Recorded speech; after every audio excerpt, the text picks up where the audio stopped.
Captain's log, stardate 5470. The Enterprise is on routine patrol on the outer fringes of Federation territory, facing the intergalactic Gulf. We are preparing to terminate the patrol. Nothing unusual has been encountered. Log concluded. Captain, What is it, Mr. Sulu? I'm picking up all kinds of powerful radiation at extreme detector range. What kind of radiations, Lieutenant? I don't know, sir. Some of it's identifiable, and the rest resembles nothing I've ever seen before in my readouts. Check them yourself. Lieutenant Sulu is quite correct, Captain. The concentration of violent energies is extraordinarily intense. It resembles no natural phenomenon. Heading, Mr. Sulu? 308, 6 degrees, 000. Range? Range, Mr. Sulu. Closing, Captain, but the disturbances are so violent, I can't say for certain. 2 centers, possibly more, are involved. Very well. Change course to intercept. Lieutenant Uhura, sound yellow alert. Aye, Captain. Bridge to engineering. Engineering, Scott here, Captain. Scotty, we're heading for a violent energy disturbance of as yet unidentified origins. We may have to do some jumping about. Stand by. Ready back here, sir. Good. Bridge out. Range is still considerable, sir. Full power on the long-range sensors, Mr. Sulu. Wide screen if possible. Working on it, sir. We're getting something. What the? Most remarkable. What is it? I've never seen a ship like that before. Or of that size. What have you got, Mr. Spock? There are 2 ships, Captain. They are apparently engaged in combat with one another, employing numerous weapons I cannot begin to describe. The forces involved? Each ship is putting out more destructive energy than 100 ships the class of the Enterprise. Yet both ships, while badly scarred, appeared to be intact. Each is at least 60 times our mass. Captain? Yes, Uhura. Sir, both ships are broadcasting on several frequencies. I can't decipher what they're saying. The universal translator doesn't recognize either language.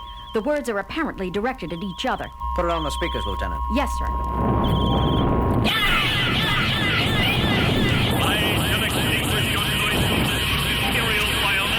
Lower the volume, but keep it on the speakers, Lieutenant.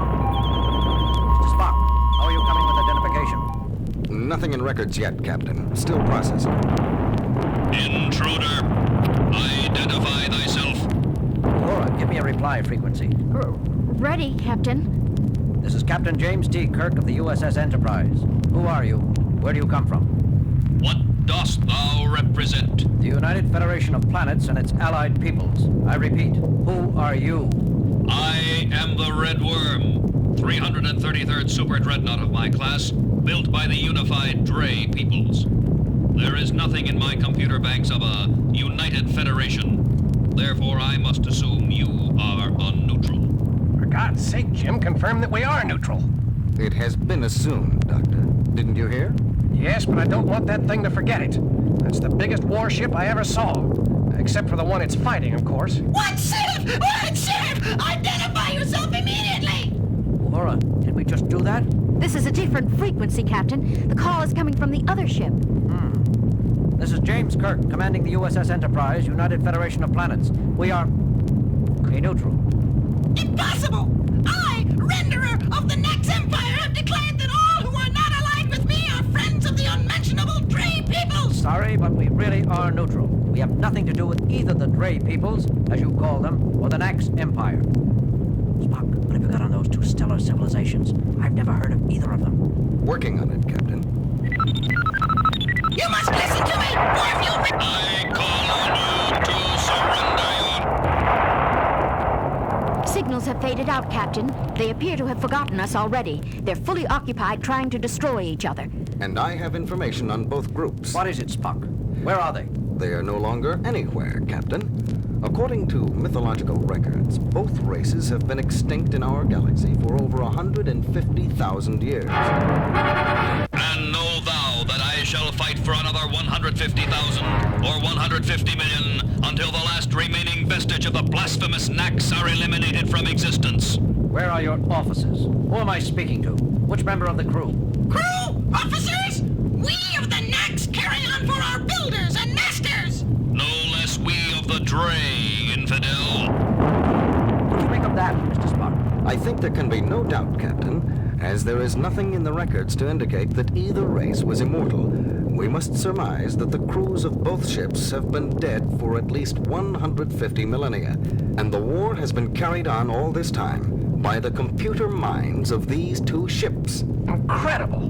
Well put, Doctor. Both ships have apparently survived on their own initiative, continuing to carry out the last orders of their living masters, repairing themselves, modifying their own structure, constantly developing new weapons and new defenses, each hunting for a crucial advantage over its opponent. Yet it seems they are evenly matched. All very interesting, Mr. Spock, but at the moment I'm more concerned about their present course. If they keep traveling the direction they are now, they'll enter densely populated Federation space within a few days. They've elected to regard us as neutral. For now, they may not treat other Federation shipping or Federation worlds so politely. Uhura, give me dual broadcast frequency for both vessels. Ready, sir. Enterprise to combatants. Enterprise calling combatants. Listen, you two. You can reduce each other to Masons if you want. But can't you do it somewhere else? You are headed... A challenge! You would dispute my position? No, forget what I said. Spock, what are we going to do? These two are so involved with each other, they've lost the ability to trust anyone else. But we have to turn them somehow. Maybe if we could discover the reason behind the fighting, we could mediate for them, Jim. Didn't you hear the insults they threw at each other, Bones? After 150,000 years, Doctor, I doubt that either ship recalls what the war was originally fought over. That's usually the case with most wars which last more than a few months. Still, we have to do something. Jim, how about taking sides, joining up to help one ship defeat the other? Too risky, Bones. We know nothing of either the Dre peoples or the Nax Empire. I can't opt for one side blind. Besides, I doubt that the Enterprise would make one bit of difference for either side, considering the kind of energy weapons they're using. I doubt that our phasers and photon torpedoes could so much as irritate either vessel. And it could get the Enterprise blown clear to the Magellanic Clouds. Just the Enterprise, maybe. But suppose we convince them we can call on several thousand ships the size of the Enterprise. A thought, Doctor. Except that we cannot call on several thousand ships. We cannot even call immediately on 3 or 4. True, Spock. But they don't know that. It's worth a try, Bones. Uhura, sound red alert. To the red worm of the Dre peoples. Unless you change your course, you will soon be set upon by thousands of warships of the United Federation of Peoples and will be destroyed. And Renderer of the Nax Empire. Unless you break off and disengage from this sector, 10,000 cruisers of the UFP will appear to volatilize the last remnant of your empire. Sacrilegious interloper! Enemy of its Imperial Majesty, I have been deceived! Captain, both ships are changing course. Mr. Sulu, emergency overdrive, warp 8. That was close, Captain. They both fired at our former position. With their minor batteries, I might add. However, they regard the threat seriously, it seems. Both vessels are currently in pursuit. Sulu? They're not closing, Captain. They're still too busy fighting each other, but we're not pulling away from them either. Good. I don't want to lose them. Yet. Kirk here. Go ahead, Mr. Scott. Captain, how long are we going to run at warp 8? We've got full deflector shields up, too. We can't maintain this kind of shielding and this speed for too long. I know, Scotty. Hang together down there a while longer yet. We'll do what we can, Captain. Scott out. Well, Bones, we got them to change their course. We're headed away from Federation-inhabited worlds now. That still leaves the problem of convincing them to leave us alone. Well, I don't know what to suggest, Jim. I didn't get that far. Great. Mr. Spock? I don't know what to suggest either, Captain. At this point, the crucial issue appears to be whether or not... A trick! I see through you now. There is no such thing as a United Federation of Planets. It was a low ploy of you, blasphemer, to attempt to fool me into assuming a weaker tactical position. You are quick, evil monster!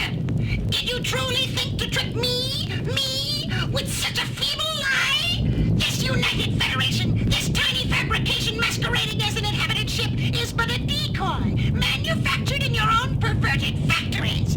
You will pay for that. Die, social misfit! I shall extinguish your noisomeness, Imperial Bioness. They're slowing, Captain. We're pulling clear of them. Course, Mr. Sulu. Unchanged. They're still headed full speed away from Federation space. Well, what do you think of that? Did you hear, Jim? They've decided that the Enterprise is a trick. The Red Worm thinks we're a trick of the Renderer, and the Renderer believes we're a decoy cooked up by the Red Worm. Each computer has been battling the other for so long they can no longer trust anything. It is so in all extended wars. Truth is the first casualty, and the last wound to heal. Mr. Sulu, set in a course for Starbase 14. Aye, sir. Detectives report both ships still heading out toward the galactic rim. And according to sensors, still fighting with each other as heavily as ever. It is sad, Captain. All that knowledge, all that power, devoted to continuing a war whose cause has long since been forgotten. What a waste. Sulu, reduce speed to warp factor 5. There's one thing that bothers me, though, Captain. What's that, Lieutenant? What happens if one ship, either the Red Worm or the Renderer, finally does win? Won't it start hunting for someone else to fight? We threatened them both in the name of the Federation. Won't the winner come looking for us? I wouldn't worry, Lieutenant Uhura. Both vessels have been in a state of constant warfare for 150,000 of our years, without either side gaining a lethal advantage. I think it's safe to say that they will continue to remain evenly matched for another 150,000 years. Let's hope so, Mr. Spock. Let's hope so.